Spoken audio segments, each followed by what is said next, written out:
ನಮಸ್ಕಾರ ಸ್ನೇಹಿತರೆ, ಬನ್ನಿ ನಾಳೆಯ ಒಂದು ಸ್ಟಾಕ್ ಮಾರ್ಕೆಟ್ ನ್ಯೂಸ್ ಬಗ್ಗೆ ತಿಳ್ಕೊಳ್ಳೋಣ.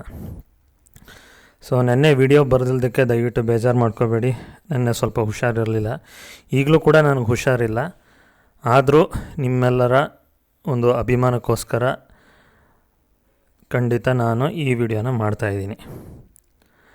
ಈ ನನ್ನ ಮೊದಲನೇ ವಿಡಿಯೋದಲ್ಲಿ ನಾಳಿನ ಸ್ಟಾಕ್ ಮಾರ್ಕೆಟ್ ನ್ಯೂಸ್ ಬಗ್ಗೆ ತಿಳ್ಕೊಳ್ಳೋಣ. ಏನೇನೋ ನಮ್ಮ ಸ್ಟಾಕ್ ಮಾರ್ಕೆಟ್ ಮೇಲೆ ಪರಿಣಾಮ ಬೀರಬಹುದು, ಮೇಲ್ಗಡೆ ಹೋಗೋದಕ್ಕೂ ಕೆಳಗಡೆ ಬೀಳೋದಕ್ಕೂ ಅನ್ನೋದನ್ನು ತಿಳ್ಕೊಳ್ಳೋಣ ಬನ್ನಿ.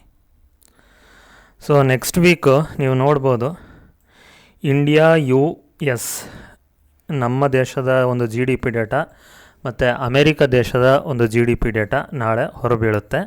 ಅದರ ಜೊತೆಗೆ ರಿಲಯನ್ಸ್ ಕಂಪ್ನಿ, ರಿಲಯನ್ಸ್ ಕಂಪ್ನಿ ಅಂದರೆ ನಮ್ಮ ದೇಶದ ಒಂದು ನಿಫ್ಟಿ ಭಾಗದಲ್ಲಿ ತುಂಬ ವೆಯ್ಟೇಜ್ ಹೊಂದಿರುವಂಥ ಕಂಪನಿದು ನಾಳೆ ಆ್ಯನ್ಯುಯಲ್ ಜನರಲ್ ಬಾಡಿ ಮೀಟಿಂಗ್ ಇದೆ. ಓಕೆ, ಮತ್ತು 10 ಕೀ ಫ್ಯಾಕ್ಟರ್ಗಳನ್ನ ತಿಳ್ಕೊಳ್ಳೋಣ ಏನೇನು ಅಂತ. ನೀವು ನೋಡ್ಬೋದು, ಮೊದಲಿಗೆ ಫ್ರೈಡೇ ಜಾಕ್ಸನ್ಸ್ ಹೋಲ್ ಅಂತ ಒಂದು ಏನು ಸಮಿಟ್ ಇತ್ತು US ಅಲ್ಲಿ ಫೆಡ್ರಲ್ ರಿಸರ್ವ್ ಚೇರ್ ಅವರು ಏನಿದ್ದಾರೆ ಜೆರೋಮ್ ಪವೆಲ್ ಅವರು ಒಂದು ಸ್ಪೀಚ್ ಕೊಟ್ಟರು. ಆ ಸ್ಪೀಚಲ್ಲಿ ಸೆಪ್ಟೆಂಬರ್ ಮಂತಲ್ಲಿ clearly signalled first rate cut in the September month. ನೀವು ನೋಡ್ತಾ ಇದ್ದೀರಾ ಅಲ್ವಾ?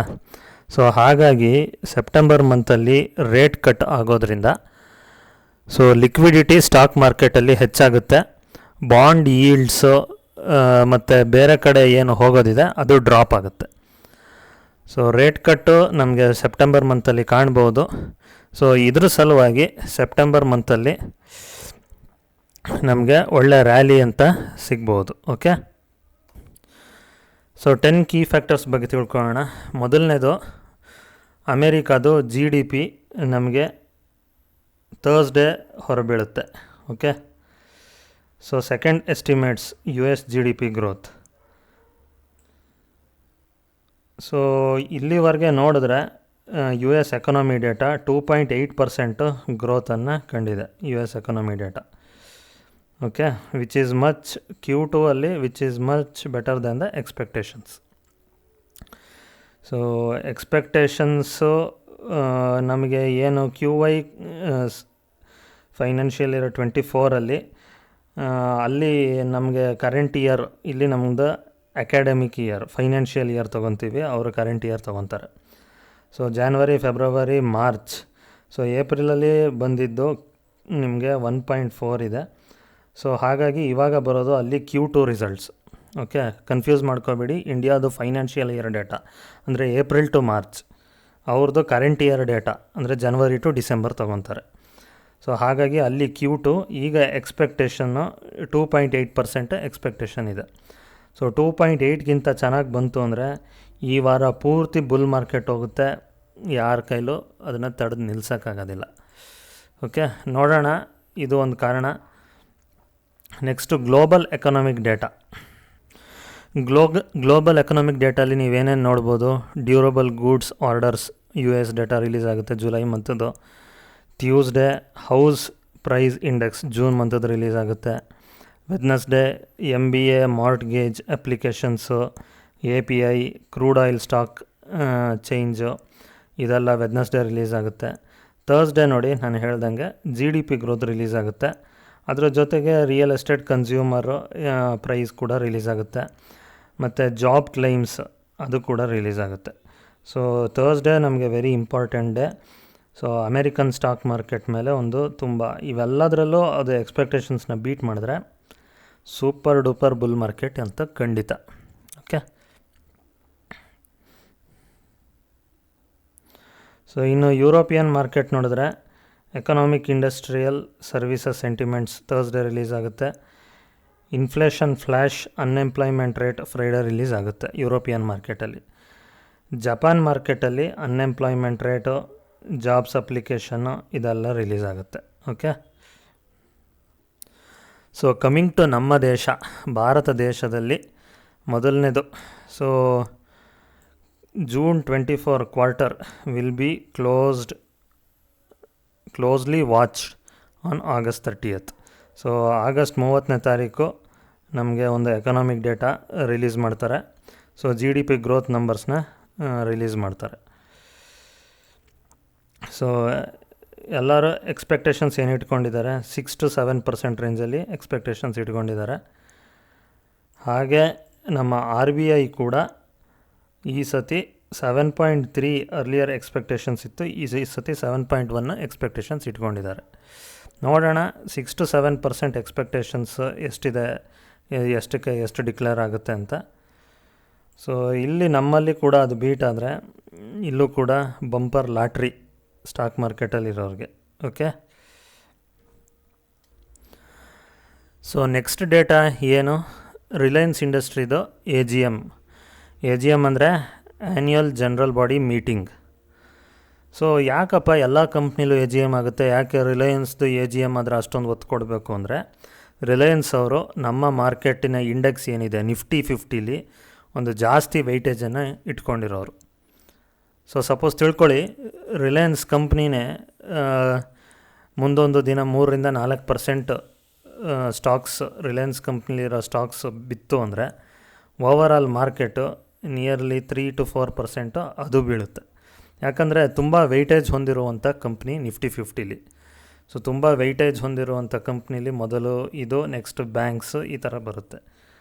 ಹಾಗಾಗಿ ಇದರ AGM ಮೇಲೆ ತುಂಬ ಇಂಪಾರ್ಟೆನ್ಸ್ನ ಕೊಡ್ತಾರೆ.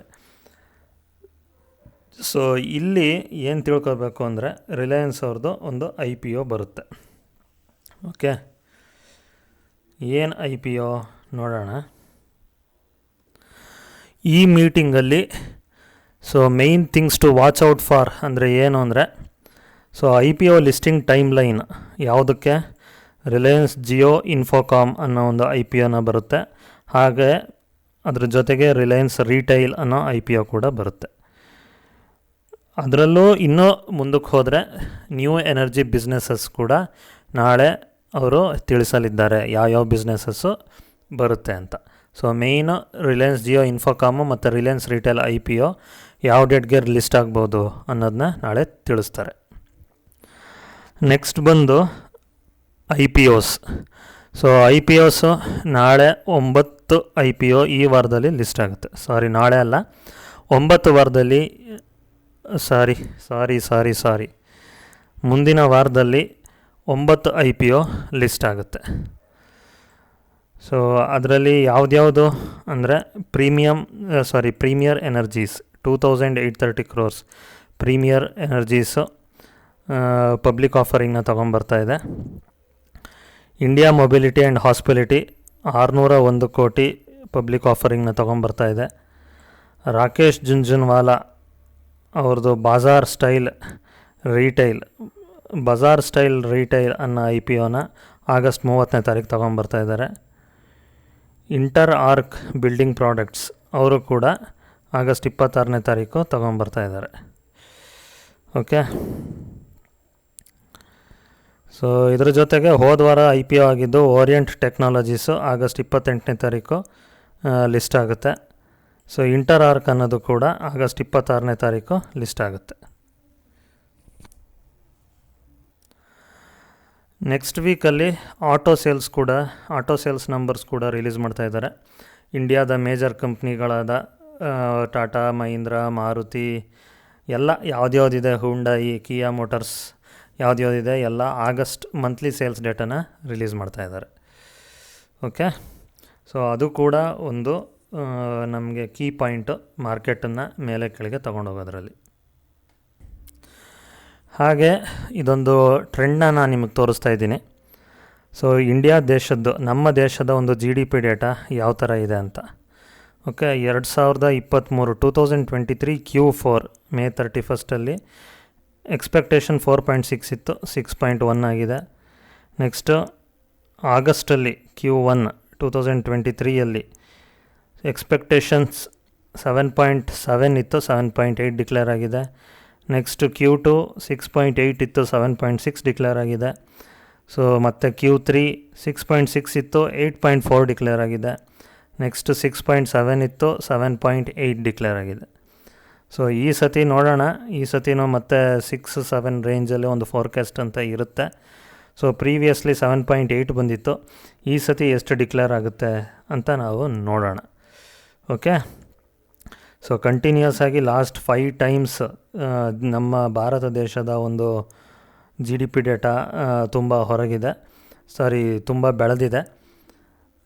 ಸೊ ಈ ಸತಿನೂ ಆ ಫೋರ್ಕಾಸ್ಟ್ನ ಮುರಿದ್ರೆ, so no doubt we will have a big bull run in the market. Okay, so ಇಲ್ಲಿಗೆ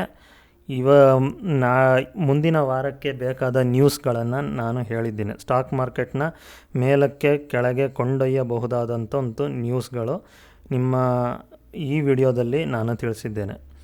ಸೊ ಈ ವಿಡಿಯೋ ನಿಮಗೆ ಲೈಕ್ ಆದಲ್ಲಿ, ಇಷ್ಟ ಆದಲ್ಲಿ ಖಂಡಿತ ಒಂದು ಶೇರ್ ಮಾಡಿ. ಇಲ್ಲಿಗೆ ಈ ವಿಡಿಯೋನ ಮುಗಿಸ್ತೀನಿ. ಟಾಟಾ, ಬಾಯ್ ಬಾಯ್.